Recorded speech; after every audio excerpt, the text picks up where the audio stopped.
Daripada kita pusing dengan chapter 100 dari Jojo Leon, gimana kalau kita dengar lanjutan yang lebih aneh lagi dari George Joestar.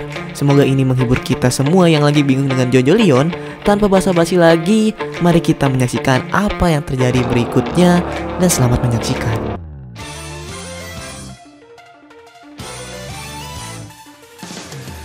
Selamat datang di dunia George Joestar lagi. Kali ini di chapter ke-7 ini judulnya adalah Airplane.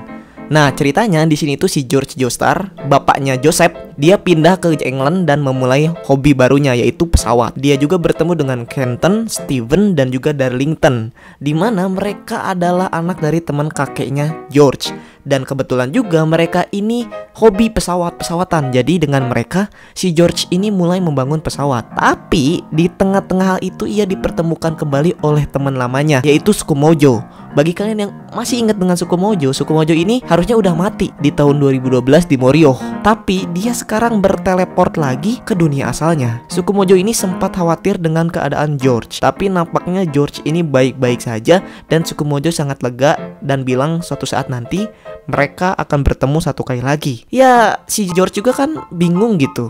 Dia baru aja gak ketemu sama temennya berapa tahun, terus ketemu lagi, terus bilang gitu Tsukumojo-nya. Kan aneh. Padahal mendengar si Tsukumojo ini pernah mati juga. Nah udah gitu si George ini melarang si Tsukumojo untuk pergi dengan cara memegang tangannya. Tapi lama-kelamaan ya daerah di sekitar mereka tuh jadi gelap gitu loh.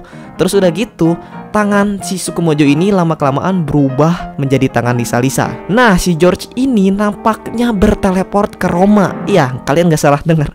Dia asalnya di Inggris, tiba-tiba dipindahin ke Roma, di mana Lisa-Lisa sedang dalam perjalanan menemukan Redstone aja. Saya sebenarnya suka ya dengan part ini karena di sini kita tahu bahwa si Lisa-Lisa ini ternyata sedang dalam perjalanan menemukan Redstone aja. Dan akhirnya ia jadikan Redstone aja ini sebagai kalung.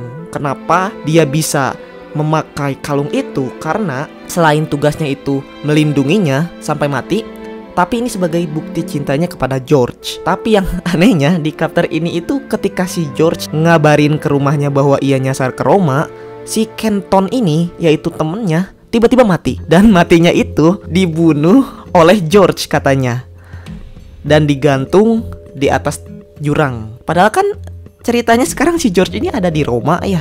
Jadi siapa yang ngebunuh Kenton? Asik nih. Kita kembali lagi ke dunianya Joji. Di sini Morioh itu kedatangan suatu pulau yang gede banget. Pulau itu tuh namanya Nero. Tapi kalau Morioh itu kan pulaunya normal ya, bergerak di dalam air. Maksudnya bergerak bersama air. Kalau Nero ini pulaunya memiliki kaki raksasa. Jadi pulau itu tuh bergerak pakai kaki yang gede banget. Dan pulau ini naik ke atas pulau Morioh terus jalan-jalan di situ. Nah, pulau Nero ini tuh pulaunya para geng mafia, pasien. Karena itu pulau mafia, jadi pulau Morioh ini dijajah dan diserang. Di situ tuh kita ketemu si Chocolata, kita tuh ketemu si Seko yang bener-bener mereka tuh punya stand yang Nah, si Joji ini ngelihat si Morioh diserang, dia mencoba untuk kabur dan berlindung. Tapi pas mau berlindung dia malah ketemu sama Bu Charity. Di sini Bu Charity tuh ngomongnya Italia ya, jadi si Joji nggak ngerti. Dan si Bu Charity ini membawa sebuah HP dan memberikannya ke si Joji. Setelah itu si Joji mendapatkan sebuah telepon yang pas diangkat, tebak siapa itu? Dia adalah Shiobana Haruno. Nah, siapakah Shiobana Haruno ini? Dia itu ternyata adalah Giorno Giovanna. Wow, selamat datang di part 5. Dan si Giorno ini tiba-tiba memperkerjakan si Joji tanpa alasan yang pasti untuk menjadi detektif yang menyelidiki bos pasien yaitu Diavolo. Dan Joji dipasangkan dengan Narancia. Di sini Narancianya barbar ya. Tapi tiba-tiba si Tsukumojo ini datang kembali dan gak sengaja menteleport Narancia dan Joji keluar angkasa, tepatnya ke NASA. Dan itu deket Mars. Dan otak saya meledak bentar lagi. Kalian tahu nggak sih, mulai dari part 6 ini si Tsukumojo udah nggak masuk akal. Padahal dia teh udah mati di Morioh, tapi dia selalu bisa world travel. Dan setiap kali dia world travel, itu selalu bawa kesialan.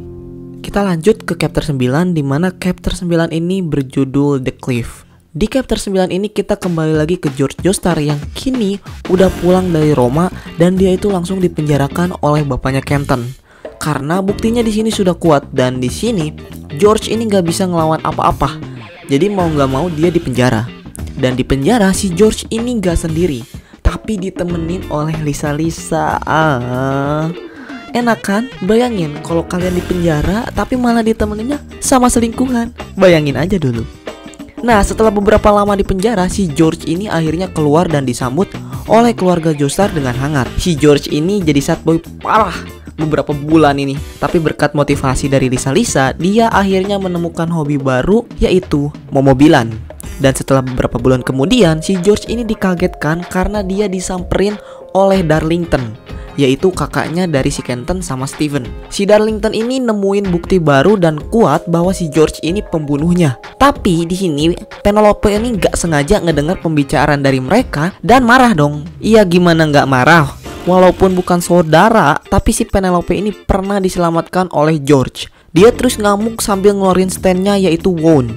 Tapi ya setelah itu si Darlington malah hilang nggak jelas. Dan si George juga di sini nggak terima, dituduh lama kelamaan karena dia tuh nggak ngelakuin apa-apa. Dan di sini dia mencoba menjadi detektif untuk mencari pembunuh si Kenton yang mati di jurang. Iya dia juga dibantuin sama si Penelope.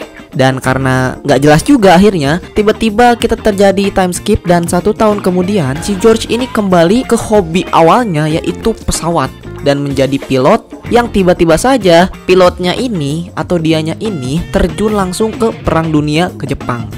Asli si George ini hidupnya banyak drama sumpah. Dari dia kecil, dari dia lahir, bener-bener gila banget. Dan bentar lagi kita tinggal nungguin logo Indosiar aja nongol. Kalian nggak sih? Cerita yang anehnya itu selalu bagian si Joji. Mulai dari stand Blue Thunder, NYPD Blue, sama stand lumba-lumba, sampai ke sekarang pulau yang tiba-tiba ada kakinya gitu loh, pulau raksasa. Sedangkan kisah si George ini kalem. Ya tapi sama aja sih, cuman makanya di chapter 10 ini yang berjudul Hagewell, mohon maaf kalau pronounce-nya salah ya, kita lanjut lagi ke si Joji yang udah sama Narancia dan tiba-tiba diteleport oleh Tsukumojo ke NASA. Itu ya udah aneh, tapi kita naikin lagi level anehnya karena NASA itu kan kalau kalian tahu punya Amerika Serikat ya. Tebak pilotnya siapa? Iya, ini nih pilotnya adalah si Vanir Valentine. Dan tunggu. Kita naikkan lagi ke level yang paling aneh. Dimana kalau kalian tahu pesawat luar angkasa yang segede gaban tuh gak mungkin sendiri kan pilotnya. Pasti membutuhkan kru-kru yang lain. Dan di sini Vanir Valentine itu tidak sendiri. Ia datang bersama krunya, yaitu 3 orang lagi. Yang pertama ada Pokoloko 777. Iya, kalau di SBR dia itu pakai kupluk. Kalau di sini Pokoloko 777 itu adalah om-om botak. Sedangkan yang kedua ada Sandman, tapi namanya jadi Soundman. Kenapa nggak sound system aja sekalian? Dan yang terakhir ada Pucci. Untungnya Pucci di sini nggak aneh-aneh, oke? Masih sama. Vanir Valentine juga di sini memiliki stand. Standnya bernama Rare Window. Iya. Rare Window ini memiliki kekuatan untuk membuka portal kemana aja dan pindah ke tempat itu. Iya, biasa aja lah ya. Dan Pucci standnya itu untung masih sama. Untung gitu loh, yaitu White Snake. Pokoloko nih, standnya itu adalah Reichstaff. Di sini Reichstaff ini adalah 6 robot yang seperti namanya Reichstaff melakukan pekerjaan yang benar. Jadi ya nggak ada spesialnya, cuma 6 robot doang yang bersih-bersihin barang. Dan stand si Soundman yang bernama Dune, kekuatannya adalah mengontrol pasir. Masalahnya di luar angkasa pasir di mana coba? Oh iya. Narancia juga punya stand kok di sini. Aerosmith. Apa itu? Standnya itu bernama Dashboot. Jadi bentuknya itu bukan pesawat terbang, kapal selam melainkan. Dan kapal selam itu gimana bergeraknya di luar angkasa? Coba. Tapi untungnya Dashboot ini bisa nembakin roket. Untung lah ya. Nah, pas Narancia sama Vanir Valentine dan kawan-kawan ini berantem, karena kalian tahu sendiri tiba-tiba ada orang masuk ke kapal luar angkasa mereka, kaget. Di bawah mereka itu tepat ada Mars. Nah, setiap planet itu pasti memiliki orbit kan? Maksudnya itu adalah bumi, orbitnya bulan. Di sini juga Mars punya bulannya sendiri. Bulannya itu ngeluarin kayak jaring yang nyerang kapal Valentine. Sedangkan di dalam kapal, setelah mereka berantem, si Pucci ini malah nabokin si Narancia. Dan anehnya si Narancia ini malah melet. Ya ampun, ini ceritanya apa ini? NFSW anjay. Nah, jaring yang nyerang kapal Valentine ini bukan sembarang jaring, tapi jaring ini dikendalikan oleh salah satu orang makhluk hidup. Dan makhluk hidupnya tuh bukan makhluk hidup biasa. Ini adalah Cars, bro. Si Cars diem di bulan. Dan parahnya Carsnya gak ada titit.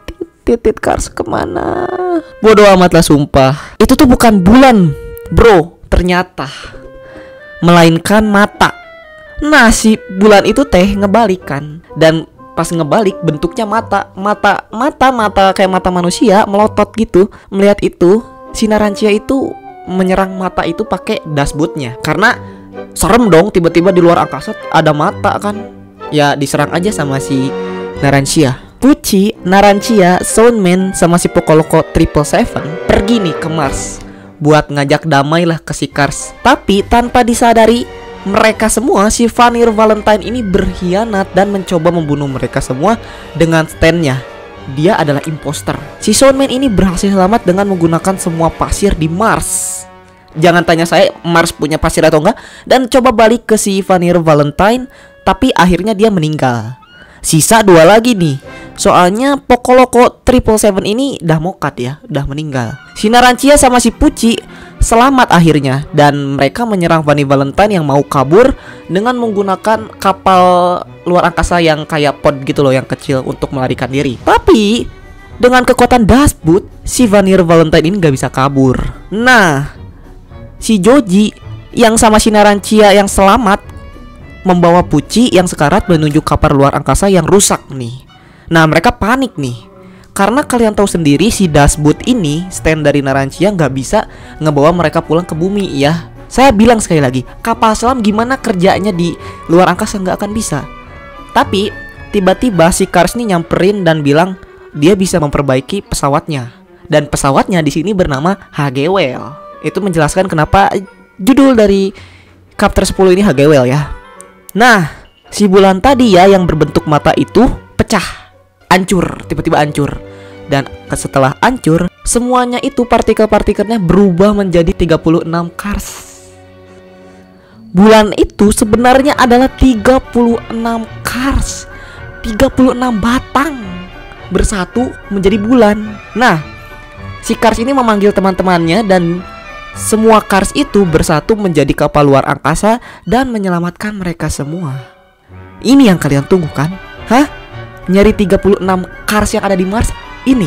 Coba lupakan sementara tentang 36 Cars yang gak punya titit. Kita kembali ke George yang sekarang sedang berperang sebagai pilot. Dia nembakin pesawat lain karena pesawat lain itu nembakin pesawat temannya. Dan pesawat temannya itu hancur. Tapi untungnya si George ini sempet nolongin temannya. Tapi kalian tahu gak sih? Ada yang nyangkut ternyata di bawah mesinnya. Enggak. Ini bukan seperti yang kalian bayangkan, oke? Kalau kalian bayangkan itu adalah hal normal, kalian salah. Karena yang nyangkutnya itu adalah zombie. Buset. Kalian ingat yang ngebully si George waktu kecil terus mokat di part 1? Iya, ini teh bener-bener si tukang bulinya. Buset dah. Jadi Joestar itu dibully mulu ya. Kan si tukang bully ini meninggal ya. Kan kulitnya tuh ngelupas terus diambilin emaknya. Percaya atau enggak, sekarang dia bisa ngelupasin semua anggota tubuhnya dan masuk ke teman si George lewat mulutnya. Terus si organ tubuhnya tuh dilepehin, dikeluarin gitu loh. Ususnya, tititnya, lambungnya. Terus tiba-tiba si George ini ketemu sama masternya Hammond, yaitu Tom Petty ini. Udah kayak biksu aja botak. Terus curhat mengenai teman bulinya yang hidup lagi jadi zombie. Chapter 12, Rhinoceros Beetle. Balik lagi kita dengan Cars, Joji, Narancia, dan Pucci yang tepar. Kini mereka dalam perjalanan pulang ke bumi memakai kapal Cars. Nah, di perjalanan si Cars ini lagi ngobrol dengan Joji tentang Joseph yang sudah meninggal karena kanker 2 tahun yang lalu. Dan si Cars ini akhirnya tahu tentang konsep stand. Ia segera menyerap dashboard, stand dari si Narancia, dan monitor PC untuk bisa memasuki pikiran orang. Iya, ultimate life form mah bebas ya. Terus gak sengaja si Cars ini masuk ke dalam pikirannya si Narancia. Dan di pikirannya si Narancia ini ada si Tris. Tapi di sini si Trisnya itu pemain bokep. Pemain Pornhub dia. What the fuck, dia follow anak melacur. Terus ketika si Cars ini megang si Pucci, tiba-tiba ia juga bisa mengeluarkan white snake. Ya, Si Cars ini udah nyerap standnya Dashboot dan memiliki Dashboot Ultimate. Terus dia sekarang megang Whitesnake. Dia bisa ngeluarin Whitesnake juga. Tapi masalahnya Whitesnake yang dia keluarin teh bukan sebarang Whitesnake. Malahan Whitesnake kembar siam. Kepalanya 3, tangannya 6. Gimana coba itu? Dan ternyata yang buat stand arrow itu di sini si Cars dong. Saya mah udah denger si Cars itu punya 2 stand aja udah aneh. 36 Cars aja udah aneh gitu loh. Dan mereka ini tiba-tiba udah sampai dekat bumi aja. Padahal si Cars bilang butuh bertahun-tahun untuk nyampe ke bumi. Si Joji ini minta dipinjemin kekuatan Dashbootnya si Narancia untuk menyerang Pulau Nero Nero. Karena di sini si Cars itu bisa ngebuat stand dengan mudahnya lah. Enggak tahu lagi, jangan tanya saya. Karena si Cars ini jago bikin stand, akhirnya ia bisa menggandakan Dashboot dan memberikan kekuatan itu ke si Joji. Iya, sekarang ada 3 Dashboot, 3 kapal selam yang bergerak di luar angkasa. Mereka bertiga menyerang Pulau Nero Nero dari luar angkasa menggunakan misil dan berhasil mengusir Pulau Nero Nero. Tapi tahu nggak yang paling aneh apa? Ternyata di bawah Pulau Morio itu ada negara Amerika Serikat. Selama berabad-abad selama ini, ternyata saya baru tahu bahwa Amerika Serikat itu ada di bawah laut. Udah kayak Atlantis. Sekarang Morio ini terbalik. Dan pulau yang di bawah Morio itu sekarang jadi di atas, jadi Amerika Serikat. Ya bro, cukup ya, cukup. Saya udah terlalu bingung dengan cerita ini. Saya nambah stres anjay, udah baca Jojolion, baca beginian juga. Lanjut ntar lagi ya, karena ini tuh tinggal 4 chapter lagi. 4 lagi keanehan yang akan kalian lihat di video berikutnya. Atau mungkin ya kalian juga boleh komen, misalnya saya bikin video apalah gitu ya. Tapi ada kok, ada lagi yang akan saya buat dan mungkin akan lebih menghibur kalian dari ini. Terima kasih dan sampai berjumpa minggu depan. Dadah.